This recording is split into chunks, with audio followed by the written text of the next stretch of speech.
Welcome back. In this video, I'm going to explain what is standard derivatives.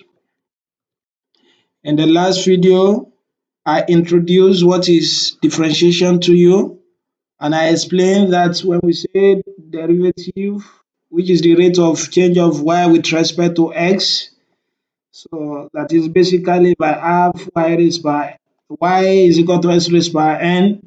Then my derivative, which is the same thing as differential coefficient or differentiation, written as dy dx or y prime or f prime of x is what?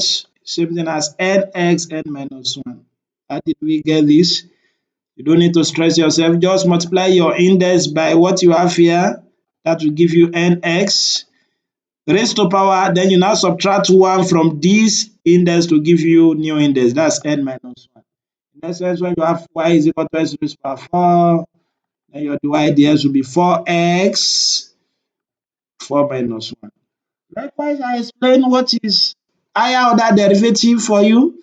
So then I said we can have second order derivative, that is, you are going to differentiate the first order derivative. So that is the function you differentiated before, that is d dx of dy dx. So that will give rise to what? The square y dx squared. Likewise, we have the cube y dx cube, that is the third order derivative. You can have it up to what?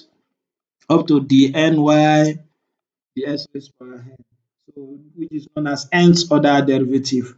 So, but today we are moving to standard derivatives, that is derivative of some common functions we are going to be coming across in the subsequent videos. Okay, let's go.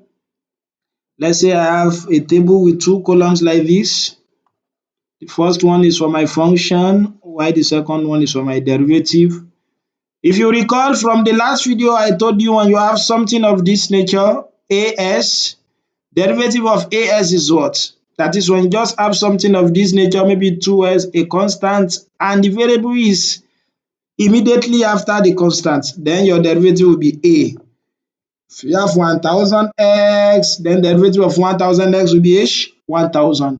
Likewise, the derivative of constant, like I've explained, is what? Is 0. Even if you yourself, you are a constant, then if we differentiate you, you are going to be 0. You can try that out.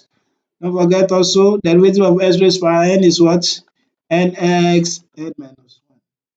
Likewise, what you must know as well is when you differentiate ln x, derivative of ln x will give me what? 1 over x, that is your natural logarithm. Derivative of natural logarithm is what? 1 divided by x. In general, when you have ln of ax, then you don't need to stress yourself, just differentiate this. So actually, I'm going to do another video on composite function where I'm going to explain how you can do something of this nature. So just differentiate this a, then multiply by the derivative of all of them, considering that this is just like a variable x. So then this will give you multiply by derivative of ln x is 1 over x. Then you are going to have a divided by x. Likewise, when you have your exponential function, that is the e raised by x, derivative of e raised by x is e raised by x. Please don't forget, write it down and put it in your notebook so that you don't forget.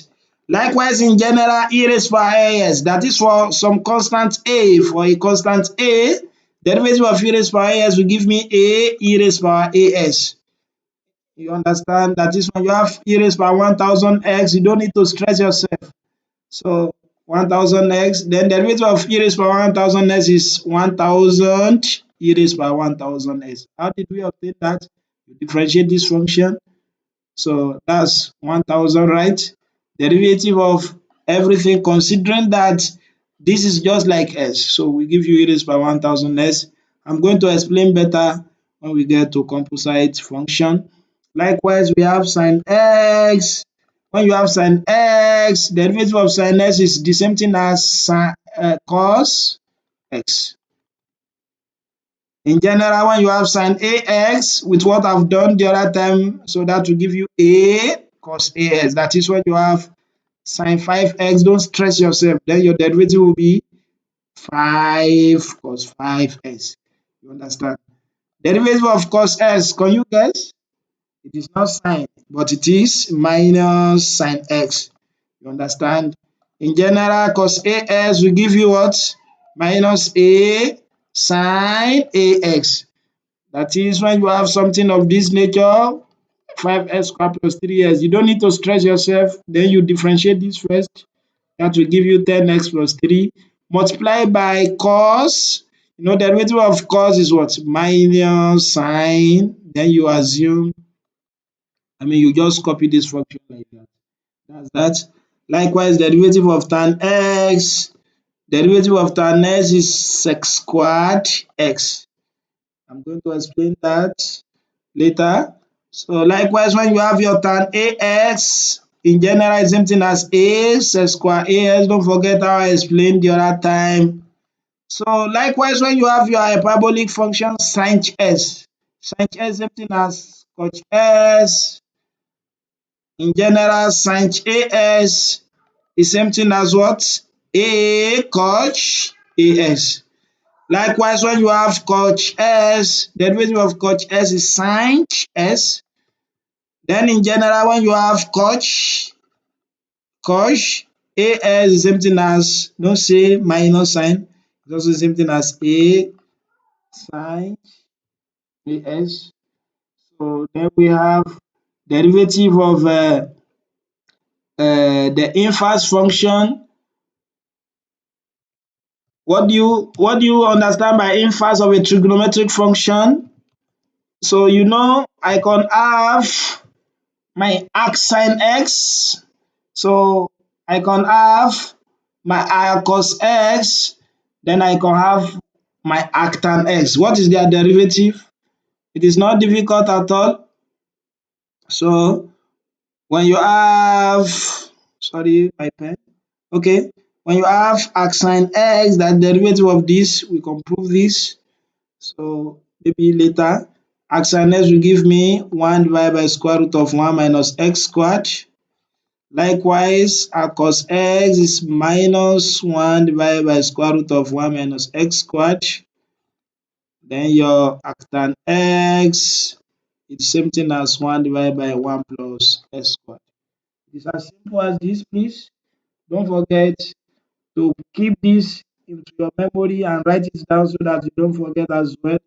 If you've not subscribed to my channel, kindly do so. I'm going to continue from where we stop in the next video. Thank you.